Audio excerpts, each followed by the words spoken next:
যৌতুকৰ বলি হৈ মৃত্যুক সাৱটিব লগা হ'ল তাই। এগৰাকী বোৱাৰীৰ মৃতদেহ এটি নদীত উটি গৈ আছিল।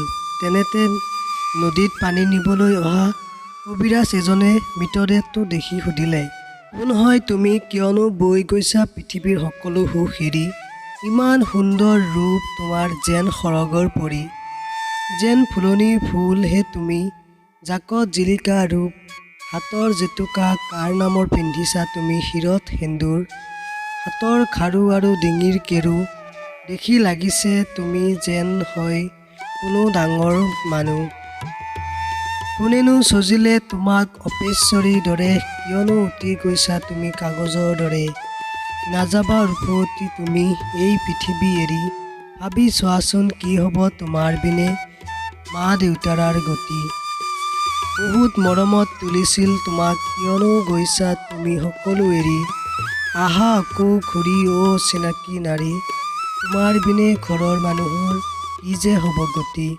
কবিৰাজৰ কথা শুনি বোৱাৰীগৰাকীৰ আত্মাই কৈ উঠিল, হে কবিৰাজ, মই নহয় কোনো ডাঙৰ ঘৰৰ বেটী, দুখীয়া দেউতাৰ অলেখ কষ্টত জীপাল পাই উঠা মই এগৰাকী কন্যা মাথো। মোৰ হাতৰ জেতুকাই কয় আজি, মোৰ কপালৰ সেন্দুৰে কয় আজি, মোৰ ডিঙিৰ হাড়ে কয় আজি, সেয়া যে কেৱল মোৰ সৌন্দৰ্যৰ লগৰী। হাজাৰ সপোন বুকুত বান্ধি বিয়া হৈ আহিছিলোঁ মোৰ প্ৰিয়জনৰ লগত, মা দেউতাৰ দুখ কষ্টক নেওচি আহিছিলোঁ প্ৰিয়জনৰ লগে লগে, দিছিলোঁ হাজাৰ দুখ কষ্টৰ মাজতো প্ৰতিটো খোজ, জীৱনৰ সকলো মৰম ভালপোৱা অৰ্পণ কৰিছিলোঁ বিনা সংকোচে।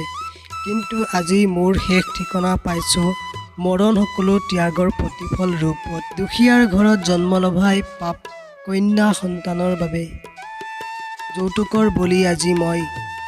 হে মহান কবিৰাজ, বিদায় জনালোঁ আপোনাক। নাজানো আৰু কিমান ভণ্টি বাইদেউ মোৰ দৰে শেষ হ'বলৈ আগবাঢ়ি আছে। অসুৰৰ দৰে অত্যাচাৰ কৰি আজি উটাই দিলে মোক নদীৰ কোবাল সোঁতত। ন্যায়বিহীন পৃথিৱী আজি। আমাৰ এই ভিডিঅ'টোৰ জৰিয়তে ইয়াকে ক'বলৈ প্ৰয়াস কৰিছোঁ, নাৰীক সদায় সন্মান কৰক, নাৰী সদায় সুৰক্ষিত থাকক। ধন্যবাদ।